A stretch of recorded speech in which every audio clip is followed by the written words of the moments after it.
Muy buenas noches, bienvenido a Nuevo Tiempo. En este programa vamos a poder hablar de la política indígena y el Fondo Indígena, donde se va a analizar la corrupción que ha habido a nivel nacional en el tema indígena. Nos acompaña el escritor y analista político Emilio Martínez. Buenas noches, Luis Felipe. Estamos en el 6º programa Nuevo Tiempo. Vamos a estar hablando con un constitucionalista y ex parlamentario que nos va a explicar esta problemática, pero primero vamos a una pausa.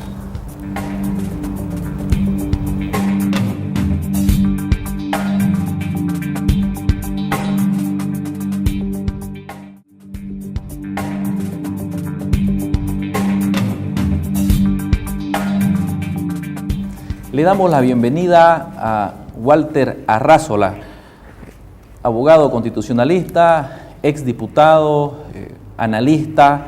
Hoy lo tenemos aquí en el set. Querido Emilio. Luis Felipe, Walter, vamos a comentar primero que nada el caso Fondioc. ¿Vos considerás que la justicia y el Ministerio Público han actuado correspondientemente o que se ha blindado la impunidad de algunos responsables en el caso?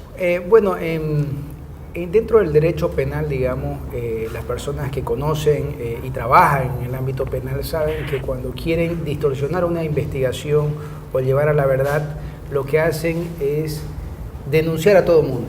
Es decir, en vez de averiguar la verdad, lo que se busca es entorpecer los procesos. Que de hecho, sea de paso, es lo que está sucediendo en muchos hechos de corrupción. El último que ha denunciado el senador Ortiz de los Taladros, hay cerca de 20 denunciados, pero estos denunciados son por lo general los mandos medios hacia abajo. En el caso del Fondo Indígena sucedió lo mismo, con la excepcionalidad de que la presión fue tal, después de bastante tiempo, si no me equivoco, 1 año y medio, casi 2, que el diputado Quispe, cabalmente indígena, él a tantas denuncias, insistencia, logró que altas autoridades, como el caso de la ministra Chacollo, fuera sentada a declarar en una investigación. Cuando se realiza una investigación se tiene que ser muy puntual, ir al hecho en sí mismo y a quien pudo o no haber cometido el delito o los cómplices. Pero cuando yo hablo un abanico de que todos son culpables y hago una cadena de supuestos cómplices, lo que hago, lejos de llegar a la verdad, es entorpecer la verdad, es ocultar la verdad y sobre todo dar oportunidades para que se dilate el proceso, que es lo que ha pasado en el Fondo Indígena y en otros hechos de corrupción en Bolivia. Por ejemplo, el Ministerio de Economía era parte del directorio del Fondo Indígena y sin embargo al ministro del rubro no se lo ha... 5 ministerios eran. 5 ministerios, claro. Y hay algo más grave en el tema de... en el Fondo Indígena, dentro de la función pública, de los controles de las inversiones de la ley SAFCO, digamos, siempre habían muchos controles o existen muchos controles de cómo se va a hacer el desembolso. En este caso hubo una excepcionalidad donde se le permitía, violentando muchas normas y leyes, que se le desembolse de manera directa a los supuestos promotores de proyectos en sus cuentas personales bancarias. O sea, se rompió con todo el sistema de control público, de las finanzas públicas, de la inversión pública que existe en Bolivia, para dar preferencia a ciertas personas con el dinero del Fondo Indígena. Porque hemos visto que en caso de, por ejemplo, de municipios, sobre todo municipios que están en manos opositoras, el Ministerio de Economía actúa inmediatamente ante la más mínima sombra de irregularidad. Pero en este caso se dejó hacer durante años. Emilio, el Ministerio de Economía es tajante, es insistente. Si al cumplir el año municipal ellos no rinden sus cuentas, no presentan sus estados, no hacen su descargo, inmediatamente le bloquean las cuentas a los municipios, a las gobernaciones y demás. Walter, ¿por qué se mide con una vara a unos y con otra vara a otros? Porque el Fondo Indígena no le permitieron informe y siguieron desembolsando. Tendríamos que ir un poquito más atrás. Primero, hablar de dónde sale el Fondo Indígena y segundo, del concepto de la Constitución Política del Estado, de qué es lo indígena, campesino originario y qué es lo que buscaba este gobierno con la etnicización de la política o la sustitución de la lucha de clases marxista por la lucha cultural o de raza, que es lo que ha habido en este último tiempo. Primero que el Fondo Indígena, nos olvidamos que viene la ley de hidrocarburos, y el tema es quién promulgó la ley de hidrocarburos, quiénes se oponían a la ley de hidrocarburos, ¿no? Quienes se oponían a la ley de hidrocarburos era Evo Morales. Incluso el propio expresidente Carlos Mesa no quiso firmarla, la ley de hidrocarburos. Y los promotores de esta ley, y quien la promulgó esta ley fue Ormando Bacadíez. Y Ormando Bacadíez, dentro de esta ley estaba incorporado el Fondo Indígena. Es decir, antes de Evo Morales ya existía una tradición, no llamemos la tradición, sino un reconocimiento de los derechos indígenas, incluso desde la época del nacimiento de la República, ¿no? Obviamente había ciertas discriminaciones a los pueblos indígenas, pero también se daban ciertos beneficios. Habían leyes que hablaban, las constituciones hablaban de la pluriculturalidad, de los derechos que tenían indígenas. En 1890 aproximadamente ya se hacía exenciones de impuestos, el derecho a la educación a los indígenas. Venimos con el constitucionalismo social de Bush y ya había todo un andamiaje de la incorporación, de ver cómo incorporar a la indígena en Bolivia. Cabalmente, donde se roba el quiebre, hay un quiebre del derecho indígena, entre comillas, es con la revolución del MNR, que lo sustituye por el campesino, y de que tenemos unos 40 años hablando sobre el tema del campesino, separado del concepto indígena, pero estaba constitucionalizado, digamos, al ser campesino. No, eso, estoy hablando del 50. Va a cambiar en los años 90. Cambió en los años 90, donde recoge nuevamente el MNR algunos postulados del MIR, digamos, de la OIT, porque el MIR promueve también ciertos derechos indígenas. Había muchas leyes. Lo que hace, es más interesante y contradictorio, Gonzalo Sánchez Lozada debió ser uno de los que más leyes a favor de los indígenas hizo, ¿no? Ahora, que se cumplen o no esas leyes es otro el cantar. Que haya habido discriminación a los indígenas es otro el cantar. Ahora, luego se constitucionaliza nuevamente el derecho indígena, la jurisdicción indígena, o sea, el derecho del uso y las costumbres, y lo que hace el movimiento al socialismo es todas esas leyes que estaban dispersas, porque la ley de participación popular, la ley de centralización administrativa, la ley INRA, la ley forestal, muchas leyes, las TCO, las tierras comunitarias de origen nace en ese proyecto donde el MNR se alía con el MBL, con alguna gente del MIR, con alguna gente de la izquierda, en la primera gestión de Gonzalo Sánchez de Lozada, y hace esa plataforma, digamos, del... no recuerdo cuál era el eslogan, Bolivia para todos, todos Bolivia, algo así, ¿no? Entonces hacen una interesante visión del tema indígena. Desde ese momento empieza a visibilizarse el tema indígena, ¿no? Ahora, lo que hace Evo Morales, o la gente que asesora a Evo Morales, utiliza el concepto indígena, mezcla tres conceptos que son distintos, distantes y con significación contrapuesta inclusive, que es lo campesino, lo originario y lo indígena. Es entendible el concepto originario en el occidente porque la revolución del 52 trata de volverlo campesino al indígena. El campesino de una u otra forma, o el indígena, reacciona y hace un rechazo y va adquiriendo en el transcurso del discurso político de los 70, 80 movimientos de la izquierda, de originario, ¿no? Pero no, también se autoidentifica como campesino. En el oriente pasa todo lo contrario, más bien el indígena se autoidentifica como indígena, no le da vergüenza ser indígena, asume ser indígena, y un indígena puede ser también obviamente campesino, como puede ser también citadino, pero siempre está el concepto indígena. Entonces, lo que hace el proyecto político del MASE es estos tres conceptos, fusionarlo, donde crea llamémoslo por su nombre, un pseudo racismo en esta densidad, porque quien se autoidentifica ya como indígena, originario, campesino, es el que va a tener derechos diferenciados y está constitucionalizado.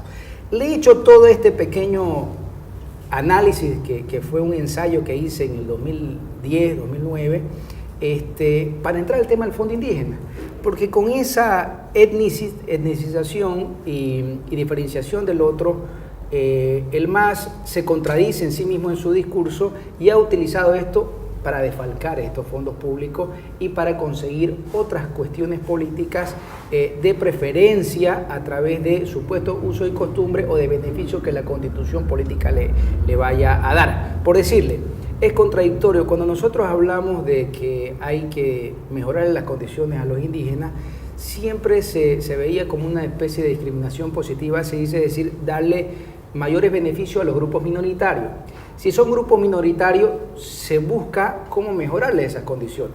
Pero contrariamente en el discurso del MAS, cuando busca el mito de Evo Morales, el mito del indígena bueno y la construcción de la hegemonía del poder, se dice que más del 60% de Bolivia es indígena originario campesina o es indígena, se cataloga como indígena. Entonces quiere decir que es la mayoría. Si es la mayoría, ¿cómo puede tener derechos a favor diferenciados cuando la diferenciación se hace para una minoría, ¿no? Entonces ahí vamos rompiendo los mitos.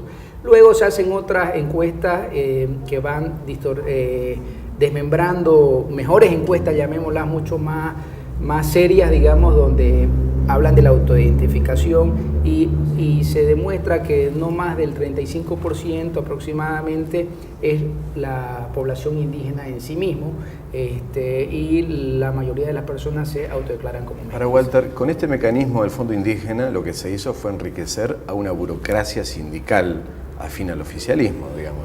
¿No habría sido mejor pensar en una renta indígena, una especie de bono que llegara directamente a los indígenas? Eso sería mucho más eficiente, inclusive, que no estoy de acuerdo, pero sería mucho más eficiente. ¿En qué sentido? Son cerca de 182 millones de dólares del Fondo Indígena, de los cuales 7 millones de dólares en 49 proyectos aproximadamente, no sé, son fantasmas, y hay unos 14 millones más donde hay proyectos inconclusos. Es decir, estamos hablando de mucho dinero que ha ido ni siquiera a pocas manos, a unas cuantas manos, ¿no? ¿Y quiénes son esas cuantas manos? Por lo general son altos dirigentes del MAS o de los sindicatos o de las Bartolinas Sisa, y algunos de esos inclusive hoy están en función de gobierno. Entonces se ha utilizado el concepto indígena, originario y campesino, que valga la aclaración. En la Constitución habla quiénes son los indígenas originarios campesinos, quiénes son sus derechos, y la ley Andrés Ibáñez de descentralización administrativa ya establece y da un concepto de que uno pueda autoidentificarse, yo como indígena, yo como campesino, yo como originario. Es decir, Branko Marinkovic, que es agricultor, podría catalogarse como campesino porque trabaja en el campo y entonces entraría en esa catalogación de la ley. Ahora, el tema es quién tiene el uso del poder y quién va a decidir si es o no indígena. Obviamente los que detentan el poder en Bolivia. Y en el tema de los derechos indígenas también hay algo muy interesante. ¿Quiénes son el mundo indígena? Del 100% de los indígenas, el 91% es aymara y quechua. Y el 9% son las otras 34 etnias o pueblos indígenas que están distribuidos en el oriente. Ahora, me gustaría tocar el tema, ¿a dónde ha ido ese dinero del Fondo Indígena? Claro. Que va a tu pregunta. Resulta que cerca de, y aquí hay unos datos que cabalmente el senador Ortiz lo cuestionó hace mucho tiempo, la Confederación Sindical de Interculturales, mire este concepto interesante, como antes se llamaba colonizadores, pero va en contra del discurso del propio gobierno, crearon los interculturales, ¿no? Es decir, son indígenas campesinos originarios. A ellos se le dotó el 32,4% del dinero, que son 357 proyectos, aproximadamente 312 millones de bolivianos. Está la CUCTB de campesinos, a ellos se le dotó el 26,27% de los recursos, que son 289 proyectos, es decir, 285 millones de bolivianos. Al CONAMAC, otra línea del gobierno, el 10,64%, 117 proyectos y 136 millones de bolivianos. Tenemos a la CIDOP, que esto es muy interesante, la CIDOP, que aglutina casi las 34 etnias del oriente boliviano, sobre todo de Santa Cruz, se le dio solamente el 8%. se le dio 88 proyectos y 145 millones de bolivianos. Al CEPEC se le dio el 3,4%, 38 proyectos, 32 millones de bolivianos. Al homogeño, el 1,9%, 29 proyectos, 15 millones de bolivianos. Y a la APG, porque la APG también ha sido bastante contestataria a algunas políticas del gobierno, solamente se le dio el 0,82%, 9 proyectos y 6 millones. El grueso de la torta va a sectores campesinos, vamos a decir, que en realidad, en el fondo, muchos de ellos están ligados al movimiento cocalero. Que es la nueva oligarquía boliviana. Por eso es que ahora sí te voy a disculpar que no te respondí desde un principio, ahora sí te respondo a tu pregunta. Ni siquiera va a pocas manos, va a unos cuantos que todo el mundo los ha identificado, que son a quienes han ido este dinero a sus cuentas personales. ¿Por qué hubiera sido mucho más eficiente? A ver, tenemos 99 millones de dólares, que fue lo que todavía no se sabe que se han hecho en todos los proyectos, en cerca de 1.100 proyectos. Estos 99 millones, si yo agarro y los divido por todos los indígenas y los reparto como el Bolivida, Bonosol, Bolivida, ¿no? Como el Bolivida, como la renta dignidad, y los reparto de manera mensual o anual, ¿de cuánto le tocará a estas personas? Correcto. Hubiera llegado de manera directa a ellos. Ahora, el objetivo en las políticas públicas, lo que se busca no es repartir dinero, porque el dinero, o sea, ¿qué van a hacer con el dinero, digamos, de $100 mensuales? No lo va a sacar de la pobreza, ¿no? Pero si yo a los indígenas le doy muy buena salud, muy buena educación, o le doy algún proyecto productivo. O puedes pensar en un bono para educación, que solo sirva para pagar educación. Universidades, por ejemplo. Y privadas o extranjeras. Correcto. O, por último, para libros, para materias. Si voy a estudiar medicina. Walter, ¿por qué el gobierno quiso hacer todo esto? ¿Por qué rompió la norma pública? ¿Por qué aprobó decretos que son inconstitucionales? ¿Por qué se fue a mandar a cuentas particulares recursos? ¿Por qué se compró conciencia de esta manera? ¿Cuál es el objetivo que tuvo el gobierno de romper esto si sabe de que el país se iba a enterar? Bueno, primero tendríamos que ya hacer un análisis ya político clientelar, digamos. El objetivo del MAS era con este dinero aglutinar a una masa para que no se disgregue y tenerla unida al proyecto con estos beneficios clientelares, ¿no? Y alguien que comete un delito y es ayudado por otro se convierte en cómplice, el cómplice no lo va a denunciar, Walter, ¿no? Entonces Walter, eso es lo que ha pasado más o menos aquí. En otro gobierno le llamaban gastos reservados, utilizaban de forma discrecional los recursos en anteriores gobiernos. ¿Se podría llamar gastos reservados también a esto que están manejando de forma discrecional? Pero por supuesto, estos son gastos reservados, pero solamente reservados para los indígenas originarios campesinos del MAS. Si nos fijamos un poco en los años, en la cronología, vamos a ver que el FONDIOC, si bien empieza un poco antes, pero todos estos proyectos empiezan a activar sobre todo a partir del 2009. Veamos la coyuntura, que es el TIPNIS. El TIPNIS, donde hay una buena parte del movimiento indígena que se separa del gobierno. Creo que había el temor de que hubiera una disidencia indígena que creciera, y para apagar eso es que se monta este tema del FONDIOC. No, eso es ineludible, irrefutable y se ha constatado. Aparte que del 100% de los supuestos proyectos que se han ejecutado, si no me equivoco, es el 20% son para temas no políticas, de políticas públicas, o sea, es para charlas, conferencias, o sea, algo, talleres seminarios, netamente políticos, cuando en esencia solamente debió ser para temas productivos. Es como la famosa cabras y cerdos que deberían haber comprado para indígenas, que nunca compraron, que eran de una raza X y no eran de esa raza. Este dinero, lo más grave es que era para la gente más humilde, más pobre, que necesitaba un enclave para tener un desarrollo sostenible y sustentable en su familia. A esa gente no le llegó. Entonces es un doble crimen. ¿En qué sentido?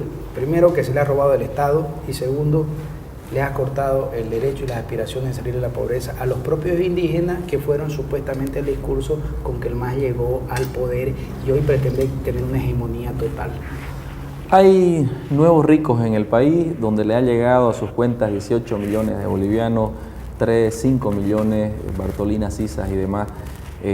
Creo que el debate está caliente, está interesante, pero después de la pausa continuamos.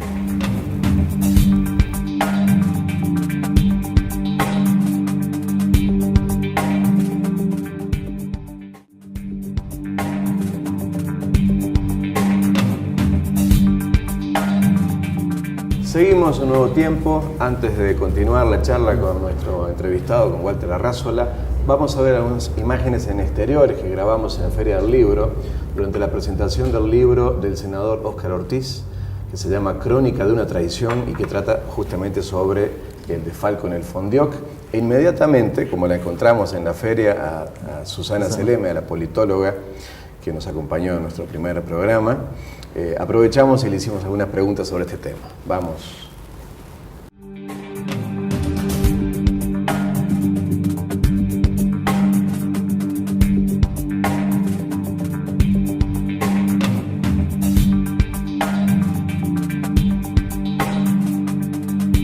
El discurso indigenista del gobierno fue una pantalla de la que se dotaron para hacer las barbaridades que han hecho en nombre de los indígenas. Los indígenas en realidad debieron haber sido el sector más privilegiado de este régimen, porque finalmente son los más vulnerables de la sociedad boliviana.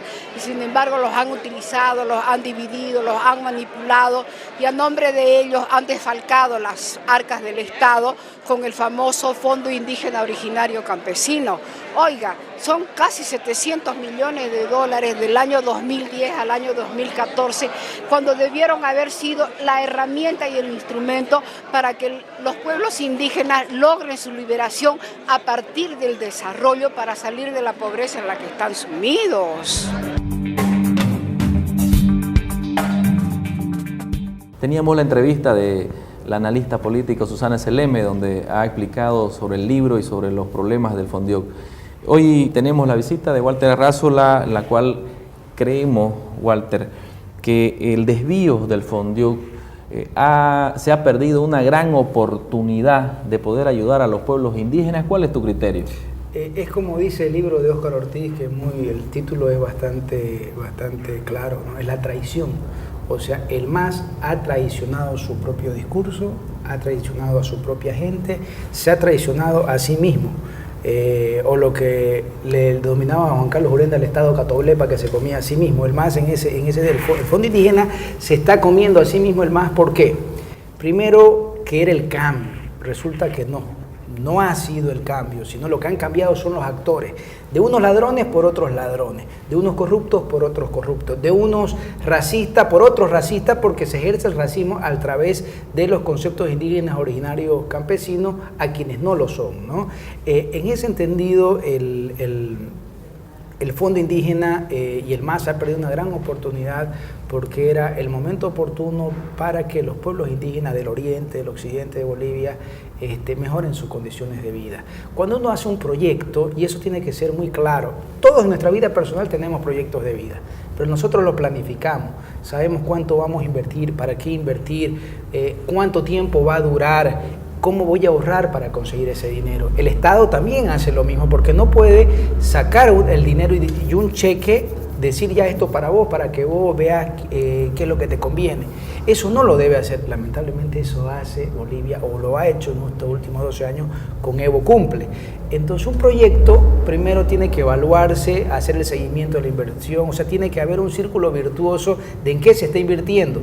Pero el Fondo Indígena ha sido un círculo vicioso, donde lejos de mejorar las condiciones de los indígenas, primero se les ha robado su dinero y dos, se les ha robado las esperanzas y la fe que ellos tenían en mejores condiciones. Vamos con un ejemplo. Voy a comprar, para que mejoren las condiciones de vida a los indígenas del oriente de Bolivia, le voy a comprar 20 llamas. A ver un momento, a los indígenas del oriente le voy a comprar 20 llamas. ¿Cómo voy a comprarle 20 llamas y lo voy a poner allá? Las llamas van a ser menos eficientes. O en Tarija van a hablar ruso. O en Tarija que vayan a hablar ruso. Ah, pero eso es verdad, ¿no? Yo pensé, le juro que yo pensé que era una tomadura. Han habido pueblos fantasmas. Una tomadura de pelo, ¿no? Entonces, no quiere decir de que no pueda traerse llamas. ¿Por qué? Porque hay llamas y hay lugares donde sí se puede producir con algunos mejoramientos genéticos, con algunas cosas así, pero eso es planificado, ¿no? Entonces, resulta de que si yo voy a hacer un proyecto, yo tengo que saber el resultado, tengo que saber a quiénes voy a beneficiar, cómo voy a mejorar y hacer el control. No solamente el control del ojo, porque no es el control de la inversión del dinero solamente. O sea, aquí tengo 10 millones de bolivianos y se compran cabras, ovejas, chancho, maquinaria. No, está bien, ese es un control, porque tiene que destinarse a eso. El otro control, ¿cuál es? ¿Se los ha capacitado? ¿Está utilizándose efectivamente eso? ¿Ha tenido resultados? ¿Hay pérdidas? ¿Hay ganancia? ¿Eso ha habido en el Fondo Indígena? No, no ha habido. Un ejemplo que siempre en políticas públicas, en las clases de políticas públicas en la universidad nos daban. En Chile hicieron un proyecto para mejorar las condiciones de vida de campesinos que vivían en los desiertos. Pues les regalaron para que hagan pan unos hornos, una cooperación holandesa, creo era, unos hornos hermosísimos y 2 garrafas. Resulta que cuando volvieron a ver cómo estaban esos hornos y si estaban haciendo pan para ellos mismos, resulta que los hornos se veían de gallinero. Y le habían puesto pasto y ahí las gallinas ponían huevos, que era lo que había pasado. En primer lugar, que el gas era muy caro. Segundo, todos usaban leña, ¿no? Y la leña o bosta de caballo seca porque es desierto, ¿no? En algunos lugares. El lugar donde comprar el gas era 50, 100 kilómetros, muy lejos. Entonces no era eficiente para el campesino que tenía ese horno utilizar el gas. Pero resulta que de otra manera, o sea, mal invertido ese dinero, pero sirvió para algo. Sirvió para la gallina, ¿no? O sea, para que sea la casa de la gallina. Pero si yo hubiera identificado ese problema, yo hubiera dicho, no, lo que necesitan es tener nidos de gallina, me hubiera salido la inversión más barata y hubiera beneficiado de manera directa a esa persona que yo pretendía ayudar. Entonces, en políticas públicas no es nomás ayudar por ayudar, es como las canchas de fútbol. Hay lugares en Bolivia que se han hecho canchas de fútbol para 30.000 personas, donde no viven más de 2.000. Yo te puedo decir de muy buena fuente que muchas de estas canchas de césped sintético que se han hecho en buena parte del país, en realidad sirven para secar hoja de coca. Esa es su función verdadera. O sea que ni siquiera para jugar fútbol. ¿Cuál cumple otra función de la industrialización de la hoja de coca? Walter, tenemos un contralor que es cooptado por el MAS. ¿Crees que la vía de solución para esta corrupción en el Fondo Indígena, en el Ministerio de Deportes y demás, taladros, YPFB, crees que es modificar esa institución para que sea verdaderamente una institución independiente o que tiene que seguir dependiendo del poder político? Bueno, la Constitución de Bolivia fue adecuada para esto, para buscar no la independencia de los poderes, sino para concentrar el poder. Y me voy a salir un poco de Bolivia para hablar de Venezuela. Lo que está pasando en Venezuela es eso. Ya la población civil se cansó de la destrucción del Estado. Claro que allá están ya en lo último, ¿no? O sea, se han gastado toda la renta petrolera de millones y millones de dólares y encima más se están endeudando. Lo que está pidiendo la gente de Venezuela es no, ya no más. Ya necesitamos tener un órgano judicial independiente, necesitamos tener un poder legislativo independiente, necesitamos tener una corte electoral independiente. Resulta que en Bolivia recién está empezando el gobierno a cooptar las instituciones como fueron cooptadas en Venezuela, en su totalidad. O sea, ya estaban cooptadas, pero ya ahora se va a Venezuela modificar. está en una fase más avanzada del mismo proceso. Digamos que está de salida mientras nosotros estamos de entrada, ¿no? O sea, ya en Venezuela está el pueblo saliendo, ¿no? Entonces nosotros estamos más bien en la entrada. Porque ellos necesitan cooptar la justicia para que no sean sancionados. Necesitan tener 2/3 en el Congreso para hacer las leyes a conveniencia de ellos, porque las leyes no tienen que ser a conveniencia de ellos, tienen que ser a conveniencia de toda la población, ¿no? Y la ley se debe aplicar para todo. ¿Cómo es posible en la historia de Bolivia, y esto seguramente en el tiempo nos dará la razón o vendrán los estudios, que el fiscal general ha salido de las listas constituyente, si no me equivoco, era Constituyente, del fue MAS. claro. O sea, el anterior contralor Era era diputado. colega mío en la Cámara de Diputados. O sea, si nos vamos a los jueces, hay algo que me parece interesantísimo del discurso del MAS. Primero, Evo Morales dijo, palabras más o menos, de que el Poder Judicial era lo peor. Que estaba podrido, dijo, casi estaba textualmente. podrido, ¿no? Que era Sí, prácticamente puso. que era ese, ¿no? Ahora, el tema es este. Si estaba podrido el Poder Judicial, todos los candidatos del Poder Judicial, en un 70-80%, es esa podredumbre que él ha dicho. O sea, esos mismos son los que se están postulando al Poder Judicial. Pero esto le conviene a ellos, ¿por qué? Porque lo que buscan es hegemonizar, tener el poder total y que no haya quien los sancione. Y en el tema de la Contraloría pasa lo mismo. Vuelvo a insistir, ¿cómo puede ser que la Contraloría, que vos, Luis Felipe, lo mencionaste, a los municipios, a las gobernaciones que son de la oposición, que está bien que se haga, porque se tiene que hacer, los controles y vean el punto y la coma de todas las inversiones públicas que se hagan? En el Fondo Indígena, recién Dejaron fue hacer. cuando a Felipe Quispe le pegaron, casi lo meten preso, Rafael. a Rafael Quispe, le hicieron mucha presión, después de un año que él venía como una gota que rebalsaba el vaso, empezaron a investigar, ¿no? ¿Y cómo puede ser de que primero había sido el Ministerio Público y no la Contraloría, cuando la Contraloría debió haber investigado, haber filtrado? ¿Y cómo puede ser que el Ministerio de Hacienda, el Ministerio de Economía, sean los que hayan dado las normas y las directrices para violentar la propia ley SAFCO? O sea, aquí hubo un peligro que siempre lo criticamos hace muchos años atrás, las famosas invitaciones públicas de manera directa. Sí tiene que haber, pero son la excepción a la regla. ¿Por qué? Porque si hay un desastre económico, yo no voy a estar llamando a una licitación para Es un invertir poco dinero. lo que comentábamos en un programa anterior. Estos no son casos de corrupción individuales o aislados, sino que hay un andamiaje institucional Correcto. que favorece estos ilícitos. Ya es una asociación, diría yo, ¿no?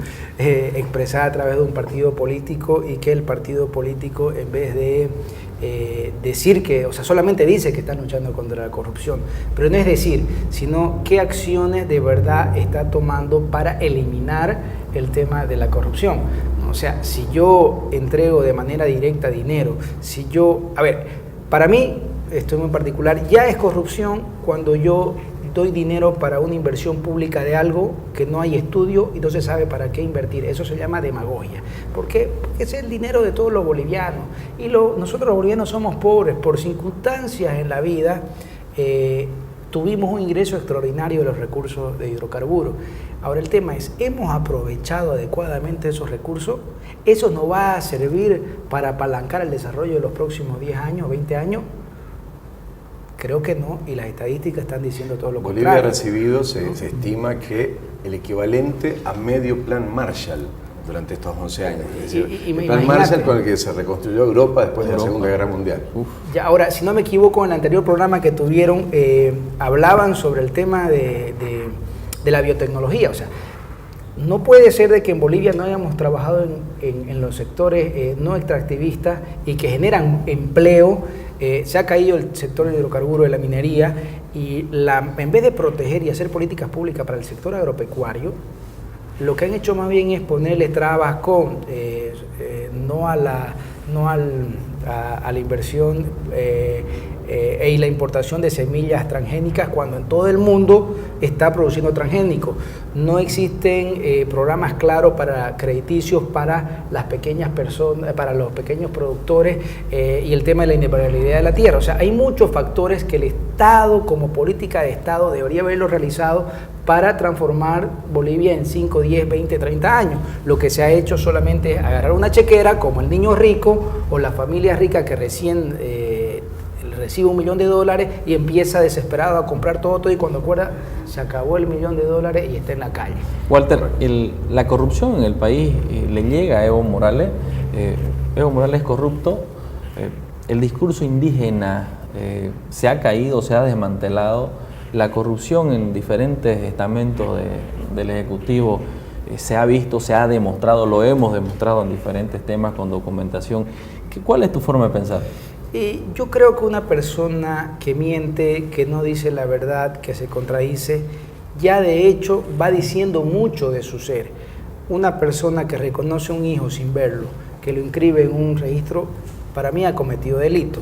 Ahora, yo no puedo constatar de que directamente Evo Morales haya cometido un delito per se, pero sí es responsable, y habría que ver si son o no delitos en el futuro, de la inversión pública que se está haciendo en el país a través del Evo Cumple o de las directrices del Fondo Indígena.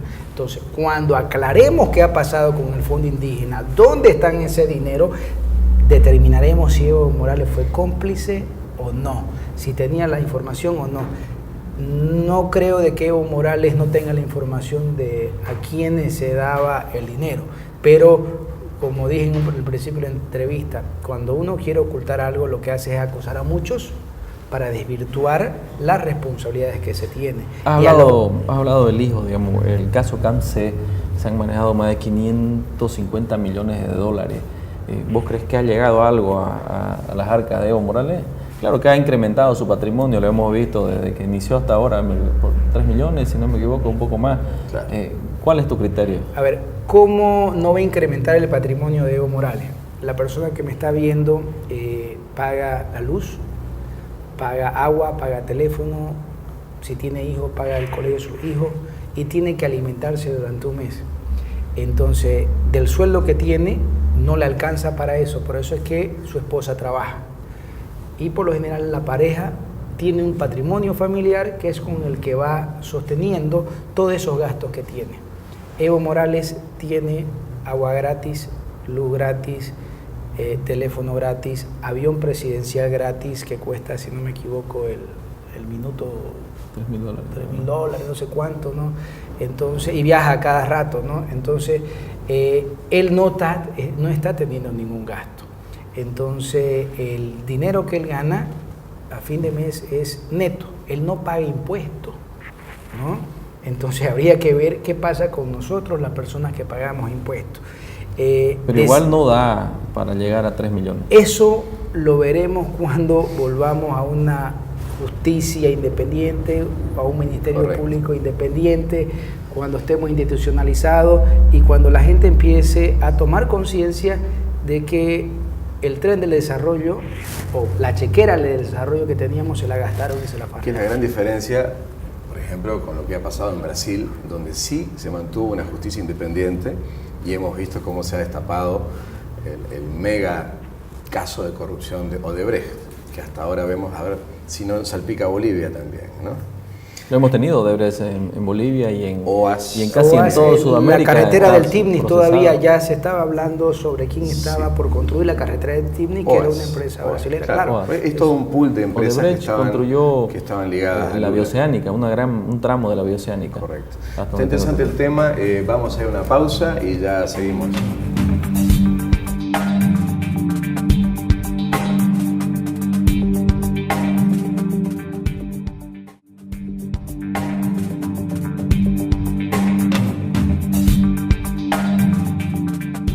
Volvemos con Nuevo Tiempo, tenemos un invitado especial que es Walter Arrazola, pero antes de seguir con él vamos a ir a exteriores, tenemos una entrevista del senador Arturo Murillo, vamos con la entrevista.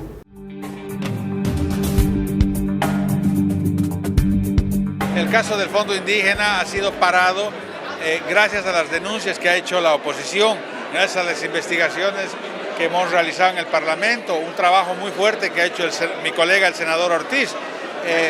Pero obviamente hay mucha gente que está involucrada en ese tema y que ni siquiera ha devuelto los dineros que se les ha depositado en sus cuentas privadas, millones de bolivianos que están ahí y no sabemos por qué hay tanta impunidad con esa gente. Escuchábamos al senador Arturo Murillo comentando justamente este tema del Fondioc. Walter, ¿consideras que con esta malversación gigantesca que ha habido en el Fondioc se derrumbó el discurso indígena, tal vez incluso la imagen indígena de Evo Morales? Porque recordemos que antes de 2005, antes de las elecciones, Evo Morales nunca había manejado el discurso indigenista. Su discurso era netamente cocalero, era un campesino cocalero, para las elecciones ya con la dupla con García Linera se reelabora ese discurso. ¿Qué queda de eso ahora? Vino la construcción del mito con la Constitución, con la Asamblea Constituyente y la nueva Constitución, pero esa creación del mito lamentablemente hoy ya quedó en mito, vale la redundancia, es decir, CNN ha sacado al mundo el tema del Fundioc, El País, La Vanguardia en España, mucha prensa internacional ha analizado el tema del Fundioc, aunque ya había otras cosas como el tema de Chaparina, los abusos, que una indígena mujer aparezca maniatada, tapada la boca, ha sido muy impactante para el mundo. Entonces a Evo Morales, digamos, ya se le cayó el indígena bueno que se tenía, o del buen indígena, el mito del buen indígena que pretendieron construir, cuando lo que debería ser aquí es el buen funcionario público, el buen ciudadano, el que cumple las normas, el que respeta a los demás, el que no miente. Hoy estamos en Bolivia y en el mundo en los antivalores, o sea, resulta que mentir es bueno, ¿no? El firmar un reconocimiento de hijo sin reconocer al hijo y sin estar seguro es bueno, y no es delito para la primera autoridad, pero si lo hace cualquier otro ciudadano sí es delito, ¿no? Resulta de que si robás, defraudás, estafás o recibís dinero de unas cuentas públicas, como el Fondo Indígena, si sos del partido de gobierno, has cometido errores, no delitos, ¿no? Pero si es otra persona que no es del gobierno, sí ha cometido delitos, ¿no? Entonces, esto se ha ido derrumbando. Lo que sí es evidente, y esto el MAS va a tener, ¿por qué es la desesperación del MAS? En toda América Latina se ha ido cayendo el populismo, y mientras se cae el populismo, se van destapando hechos de corrupción impresionantes, tema de Brasil, tema de Venezuela, en Argentina. Cuando caiga Evo Morales, ¿qué va a pasar? Cuando caiga el MAS, la hegemonía, que se está, o sea, de hecho ya perdió, no puede postularse el 21F, pero como estamos en Bolivia y como nadie de estos nuevos gobernantes cumple su palabra, menos las leyes, menos la constitución hecha por ellos mismos, veremos qué es lo que pasa. Es muy probable que Evo Morales, con la elección de magistrados, jueces, Tribunal Constitucional, lo que quiere es legitimizar más bien su nueva repostulación. En ese entendido, si cambia la estructura hegemónica en Bolivia, digamos, es muy probable de que se redireccione y se descubran mucho más cosas y que muchos ministros, incluyendo el presidente, pueden ir a juicio de responsabilidades. No quiero hablar de hechos de corrupción, vamos a hablar del manejo del Estado, solamente del manejo del Estado, de las responsabilidades, del incumplimiento de deberes, hasta que veamos qué es lo que ha pasado de verdad en todas esas cosas. Pero vemos cómo en Brasil, cómo en Argentina, cómo en Venezuela se han ido destapando muchas cosas. Entonces hoy, en el proceso de descomposición que está el MAS internamente, es muy probable que ellos vayan a ser mucho más duros en este tiempo, incluso en las persecuciones políticas, en querer controlar todas las instituciones públicas para evitar que se descubra la verdad y que en el futuro ellos vayan a algún juicio de responsabilidad. Incluso volviendo al tema indígena, se está usando la ley contra la discriminación y el racismo como un mecanismo persecutorio, o sea, ya desde un viceministerio se impulsan juicios contra diputados, periodistas, alegando racismo, pero que en realidad hay un trasfondo de inquisición ideológica, ¿no? Claro, o sea, en primer lugar, la función del parlamentario, ¿cuál es? Parlamentar, hablar. Por eso es que tiene inmunidad, que eso no quiere decir impunidad, pero lo que está haciendo es muy evidente. O sea, el gobierno es muy tosco, muy torpe en la forma de hacer la persecución política, ni siquiera mide las consecuencias, que incluso la propia ciudadanía se da cuenta de que, caramba, no está bien esto, ¿no? Si no fuera por el derecho parlamentario y la inmunidad parlamentaria, ¿qué protección hubiera tenido Evo Morales cuando fue diputado? ¿Cómo hubiera sido presidente o no? ¿Lo hubieran metido preso? Si no hubiera la independencia de los poderes, el Tribunal Constitucional hubiera fallado a favor de Evo Morales? ¿No? Entonces, cuando era diputado hablamos, ¿no? Entonces, siempre, o sea, tenemos que nosotros analizar y ver por qué el MAS no quiere la justicia independiente. el MAS no le interesa que haya una justicia independiente, porque el momento que haya una justicia independiente tiene que ser la ley para todos igual. Pero no podría ser candidato, digamos. Pero exactamente, hoy tenemos la ley del embudo. Para unos cuantos la ley no existe y para otros sí existe, ¿no? Ancha para uno, corta para otro. Walter, en nuestro país tenemos una institución que viene a ser la consulta previa. La consulta previa se hace para hacer alguna obra de impacto. Por ejemplo, acá tenemos en Santa Cruz el caso Cerro Rosita, que está aprobado y va a afectar por lo menos 45.000 hectáreas con derrames de agua. En un proyecto, en otro va a ser una afectación de 12.000 hectáreas. Pero también tenemos el TIMNIS y tenemos el caso del Bala en La Paz. ¿Se está afectando esta institución, este derecho de la consulta previa? Claro, obviamente en todo proyecto de desarrollo siempre va a haber algo de destrucción, de impacto ambiental, llamémoslo, ¿no? Antes de entrar a la consulta previa. Lo que se tiene que hacer es disminuir esos impactos para hacer un equilibrio entre desarrollo, entre construcción, entre ecología, para mejorar las condiciones de vida. ¿Cuál es el concepto filosófico de la consulta previa? Cabalmente es eso, por decir, vamos a hacer una carretera al Timni. Entonces yo me siento con los indígenas y le digo, miren, vamos a hacer esta carretera y vamos a hacer una consulta previa, pero le voy a explicar yo el proyecto que voy a hacer de desarrollo, cómo lo va a beneficiar. Y los indígenas van a decir, no, pero es que esto es un lugar, por decirle, sagrado, o es un lugar donde hay bosque, se va a destruir. Entonces ahí el Estado tiene que salir a responder, no, pero nosotros vamos a proteger de tal forma. Entonces, cuando hay ese debate y esa consulta, no estoy hablando todavía de la consulta previa, hay la aceptación de la contraparte, en este caso de los indígenas. Eso no hubo aquí, ni siquiera esa, ¿no? Es decir, de ir a consultarles, a explicarles el proyecto para ver si ellos tomaban una decisión. Directamente se les impuso. Y ahora la consulta previa es algo que está establecido en las leyes, en la Constitución, ¿hecha por quién? Hecha por los promotores del indigenismo en Bolivia. Entonces, ellos mismos violentan sus propias leyes. Entonces, la consulta previa solamente va a servir cuando ellos quieren entorpecer algún proyecto de desarrollo que no son promovidos por ellos.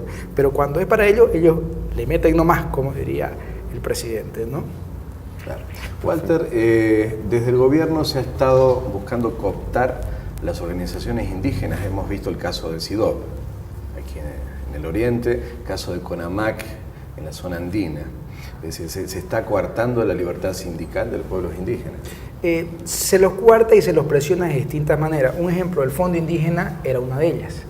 El que no se alineaba al gobierno, no le daban los fondos o no le aprobaban los proyectos. Entonces eso fue evidente y se ha constatado de manera total, digamos, tanto que se llama Diego Ayo, el que escribió, sí. El senador Óscar Ortiz, el propio diputado Rafael Quispe.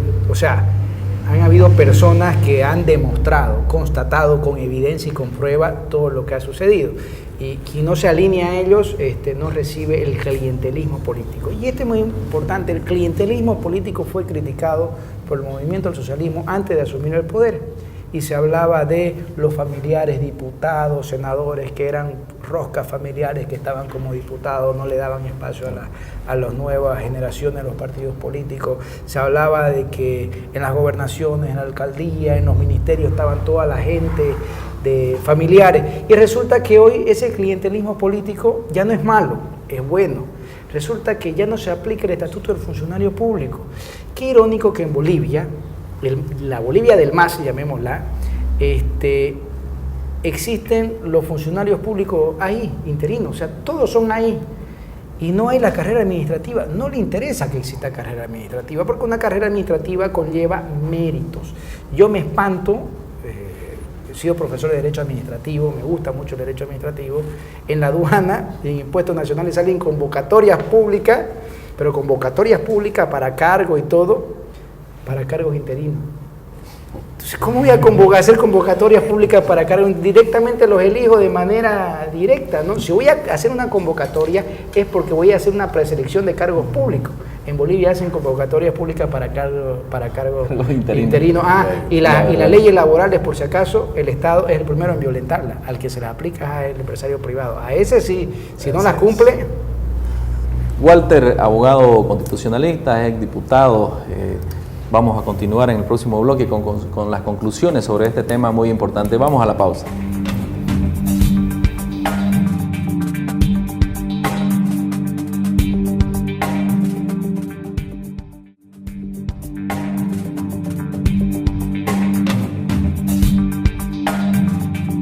Estamos en el último bloque de este programa de Nuevo Tiempo. Walter, ya para finalizar, tus conclusiones, el tema Fondioc y política indígena en general.